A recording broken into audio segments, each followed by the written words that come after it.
my darlings to my channel. If you're seeing me for the very first time, my name is Annie and I post true crime cases here on my channel.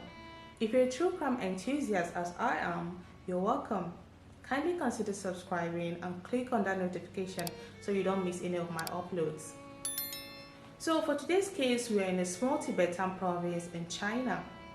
You see, this domestic violence we keep talking about, it's not something that is particular to a certain group of people or country or race. It's just something that happens with all mankind. And that is what we're talking about today as we look into the case of a Chinese social media influencer that was set on fire by her husband while she was live streaming. This is the case of Lhamo.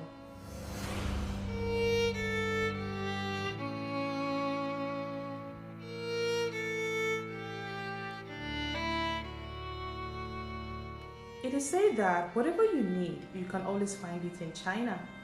China is a country that is a powerhouse. It has a very large population, a very huge manufacturing industry. I mean, they can literally manufacture anything you can think of. One thing about China is that there's always a China version of a lot of things, including social media platforms. There is Facebook and China has WeChat. There is Twitter and China has Weibo. There is this other social media platform that has a very large number of subscribers. It's more like the TikTok of China. It's actually owned by the parent company that owns TikTok. It's called Douyin. It was here that people got introduced to a Chinese influencer popularly known as Lamu. Lamu was born in 1990. It's not clear when she began creating content, but somehow she managed to win the hearts and amass a large following on Douyin.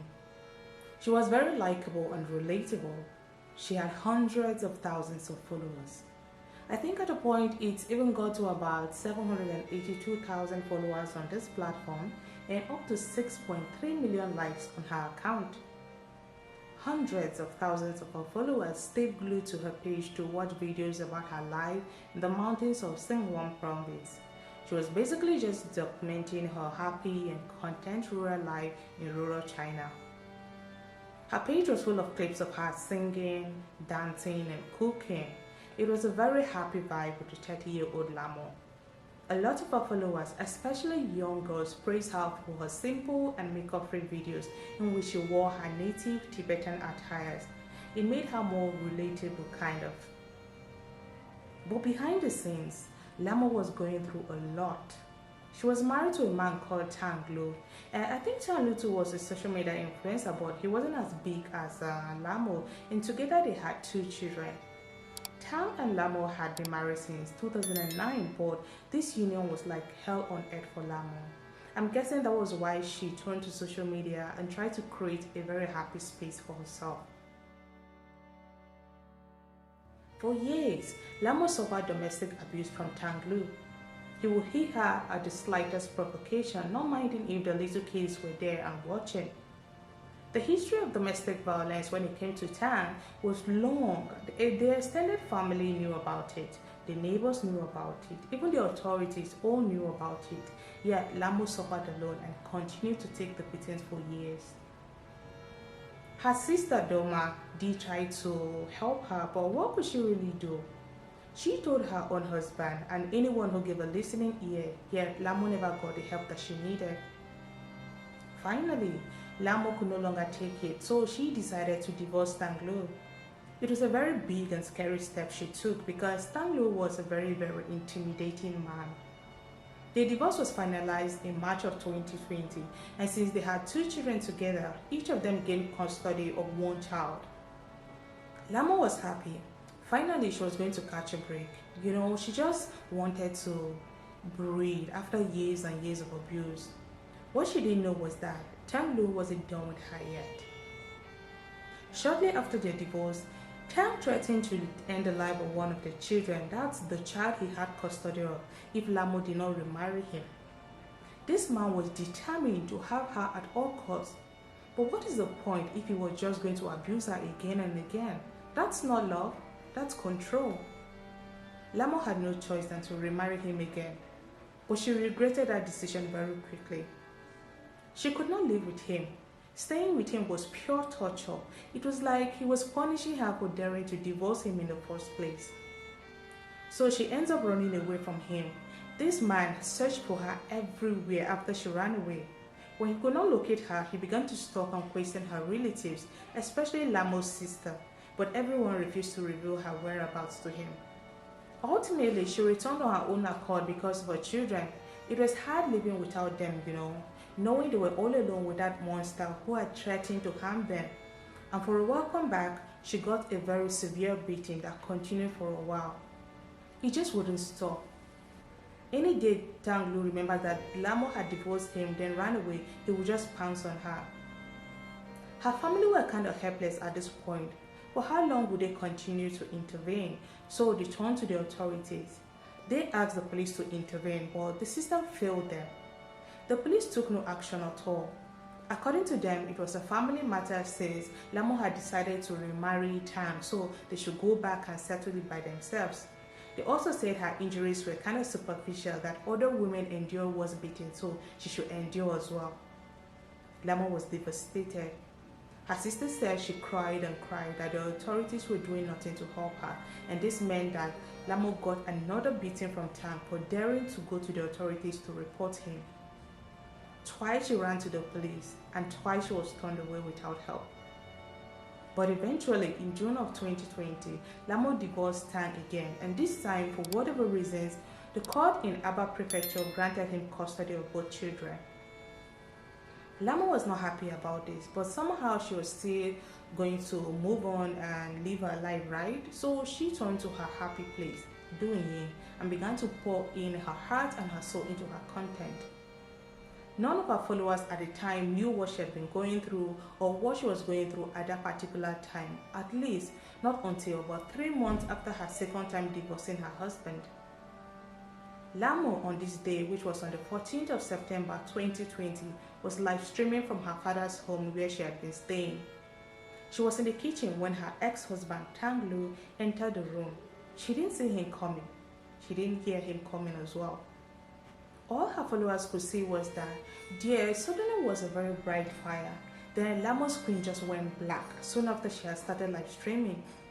What they didn't see properly was that Tang Lu, as soon as he entered the room, armed with a sharp kitchen utensil, had poured gasoline on Lhamo before she could realize what was happening. He had set her on fire. This was barely 3 months after they had divorced. Tang Lu knew for a fact that this time around, absolutely nothing was bringing her back to him. He repeatedly sought to restore their marriage, but was rejected by Lhamo, so he decided he would rather not have her alive. Lhamo suffered burns to 90% of her body during the gruesome attack. She was rushed to a local hospital and later transported to the Xinhuang Provincial People's Hospital for further treatment. But sadly, she passed away 2 weeks after the attack on September the 30th. Following Lamo's demise, every social media platform in China was flooded with conversation about gender-based violence across China. Discussions on China's popular social media site Weibo saw more than 70 million people use the hashtag mentioning Lamo's demise. Even though this hashtag Lamo Act was later on censored, but the massive outcry of people showed that they wanted justice for her.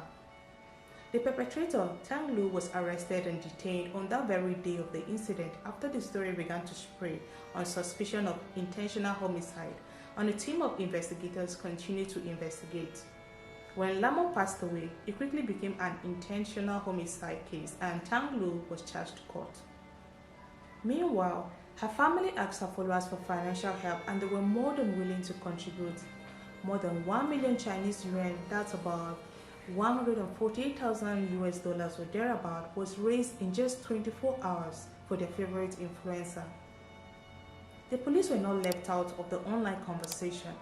They too came under attack for not doing enough for Lamo when she and her family came to them for help.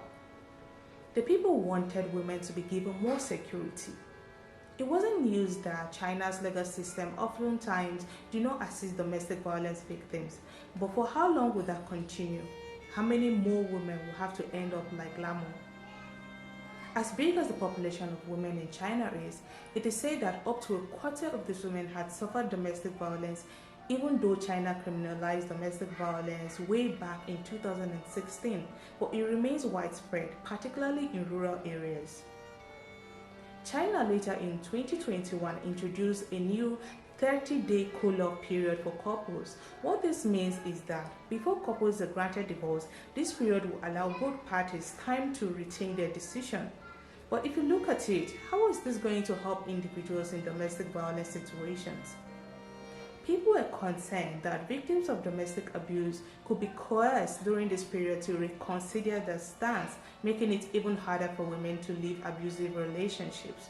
But the government quickly said the law is not applicable to families with a history of domestic violence, even though they are quite aware that many cases are not reported to the police.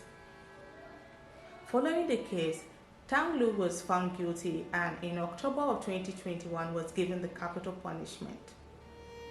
The court in Aba Prefecture, which is the remote area in the southwest of Sengwon province where the crime had taken place, which also had a large number of ethnic Tibetans, found that Tang Lu's crime had been extremely cruel and the social impact had been extremely bad, so he deserved a severe punishment, which was the capital punishment.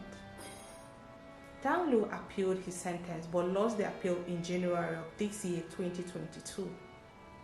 He was executed by a court in the southwest China's Sengwon province on Saturday, the 23rd of July 2022, according to the order of the Supreme People's Court of China.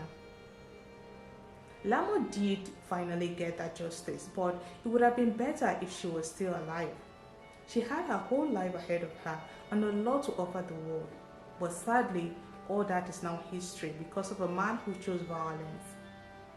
Even though she tried to stay safe by divorcing him and getting away from him, he still followed her to her father's house to commit this senseless crime. Now the poor children have lost both father and mother. Luckily, they are being raised with love by Lamu's family.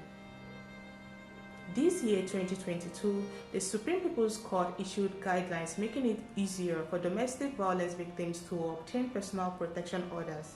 The guidelines broadened the definition of domestic violence to include other behaviors such as stalking, harassment, and verbal abuse. The threshold for proof was also lowered. Let's see how this helps the 1 in every 4 married women in China who are going through domestic abuse. That's all I have for today's case, guys. Like, comment, click on the notification bell, and subscribe to my channel for more videos. Until next time, take care of you and yours.